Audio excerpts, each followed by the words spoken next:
ஹரே கிருஷ்ணா. ஓம் நமோ பகவத்தே வாசுதேவாய. நாராயணம் நமஸ்கிருத்யம் நரம் சைவ நரோத்தமம் தேவீம் சரஸ்வதீம் யாசம் ததோ ஜெயம் உதீரயேத். நஷ்டப்பிராயேஷு அபத்ரேஷு நித்யம் பாகவத சேவையாம் பகவதி உத்தமஸ்லோகே பக்திர்பவதி நைஷ்டகி. முகம் கரோதி வாச்சாலம் பங்கும் லங்காயதே கிரிம் யத்கிருபா தமகம் வந்தே ஸ்ரீகுரும் தீனதாரிணம் பரமானந்த மாதவம் ஸ்ரீ சைத்தன்ய ஈஸ்வரம். ஹரே கிருஷ்ணா. ஸ்ரீமத் பாகவதம் ஸ்கந்தம் 7 அத்தியாயம் 9 பிரகலாதர் பகவான் நரசிம்மரை சாந்தப்படுத்துதல் என்னும் தலைப்பில் பதம் 46.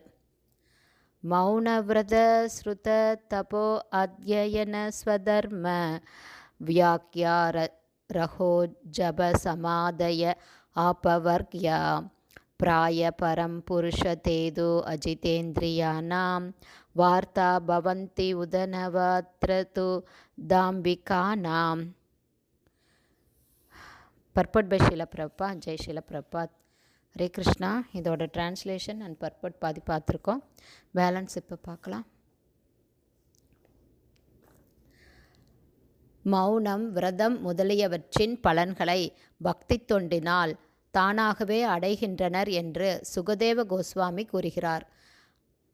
உதாரணமாக, மௌனம் என்பது ஒருவன் பேசுவதை நிறுத்திவிடுவதை குறிப்பதல்ல. சில சமயங்களில் தன்னை விளம்பரப்படுத்திக் கொள்வதற்காக ஒருவன் மௌன விரதம் மேற்கொள்கிறான் என்ற போதிலும் நாக்கு பேசுவதற்காகவே உண்டானது. பலர் வாரத்தில் ஒரு நாள் மௌன விரதம் அனுஷ்டிக்கின்றனர். ஆனால் வைஷ்ணவர்கள் இத்தகைய மௌனத்தை அனுஷ்டிப்பதில்லை. பேசாமல் இருப்பதே மௌன விரதம் எனப்படும். பொதுவாக சபைகளிலும் மேலும் முட்டாள்தனமாக பேசாமல் இருப்பதே மௌன விரதம் எனப்படும். பொதுவாக சபைகளிலும் கூட்டங்களிலும் பேசுபவர்கள் அர்த்தமற்ற பேச்சுகளையே பேசுகின்றனர். இது ஸ்ரீல ரூபகோஸ்வாமியால் வாச்சோ வேகம் என்று விவரிக்கப்படுகிறது. எதையோ கூற விரும்புபவன் தன்னை பெரிய பேச்சாளனாக காட்டிக்கொள்கிறான். ஆனால் அர்த்தமற்றதை பேசுவதற்கு பதிலாக மௌனம் சாதிப்பதே மேல். ஆகவே அர்த்தமற்றதை பேசுவதில் அதிக பற்று கொண்டுள்ளவர்களுக்கு இந்த மௌன விரதம் சிபாரிசு செய்யப்படுகிறது. பக்தனல்லாத ஒருவன் பெரும்பாலும் அர்த்தமற்றதைத்தான் பேசுகிறான். ஏனெனில் கிருஷ்ணரின் மகிமைகளை பற்றி பேசும் சக்தி அவனுக்கு இல்லை. இவ்விதமாக அவன் பேசுவதெல்லாம் மாயா சக்தியால் தூண்டப்படுவதால் அது அர்த்தமற்றதாக கூறப்படுகிறது. ஆனால் பகவானுடைய மகிமைகளை பற்றி பேசுபவன் மௌனம் சாதிக்க அவசியமில்லை.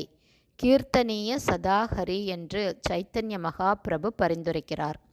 அதாவது ஒருவன் 24 மணி நேரமும் பகவானின் புகழை பாடிக்கொண்டே இருக்க வேண்டும். மௌனம் அனுஷ்டித்தல் என்ற பேச்சுக்கே இடமில்லை. முக்தி வழியில் முன்னேறுவதற்கான 10 வழிமுறைகள் பக்தர்களுக்குரியவை அல்ல. கேவலையா பக்தியா.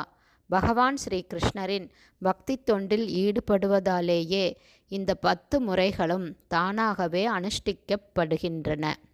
தங்களுடைய புலன்களை கட்டுப்படுத்த முடியாதவர்களுக்கு அஜிதேந்திரிய இத்தகைய முறைகள் சிபாரிசு செய்யப்பட வேண்டும் என்பது பிரகலாதரின் திட்டமாகும்.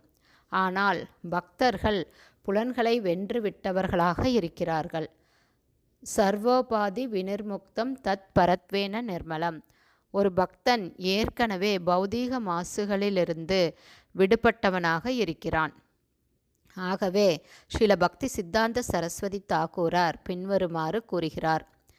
துஷ்டமன துமி கிச்சேர வைஷ்ணவ பிரதிஷ்டார தரே நிர்ஜனேர கரே தவ ஹரிநாம கேவல கைதவ. ஹரே கிருஷ்ண மகா மந்திரத்தை தனிமையில் மௌனமாக ஜபிக்க விரும்புபவர்கள் பலர் உள்ளனர். ஆனால் பக்தரல்லாதவர்களிடம் பேசி அவர்களுக்கு பிரச்சாரம் செய்வதில் விருப்பமில்லாத ஒருவனுக்கு இயற்கை குணங்களின் ஆதிக்கத்தை வெல்வது மிக கடினம். ஒருவன் கிருஷ்ண உணர்வில் மிகவும் முன்னேறியவனாக இருந்தாலொழிய வேறு வேலை இல்லாமல் 24 மணி நேரமும் புனித நாமத்தை ஜபித்து கொண்டிருந்த ஹரிதாஸ் தாகூரரின் செயலை அப்படியே அவன் பின்பற்றக்கூடாது.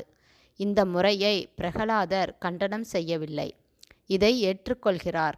ஆனால் பகவானுக்கு சுறுசுறுப்பாக சேவை செய்யாமல் இந்த முறைகளினால் மட்டுமே பொதுவாக ஒருவனால் முக்தி அடைய முடியாது.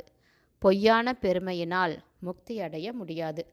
ஹரே கிருஷ்ணா. ஸ்ரீமத் பாகவதம் ஸ்கந்தம் 7 அத்தியாயம் 9 பிரகலாதர் பகவான் நரசிம்மரை சாந்தப்படுத்துதல் என்னும் தலைப்பில் பதம் 48 ஸ்ரீல பக்திவேதாந்த சுவாமி பிரபுபாதாவின் விளக்க உரை இத்துடன் நிறைவடைந்தது. ஹரே கிருஷ்ணா. ஸ்ரீல குருதேவுக்கு ஜெய். ஸ்ரீல பிரபுபாதுக்கு ஜெய். ஹரே போல்.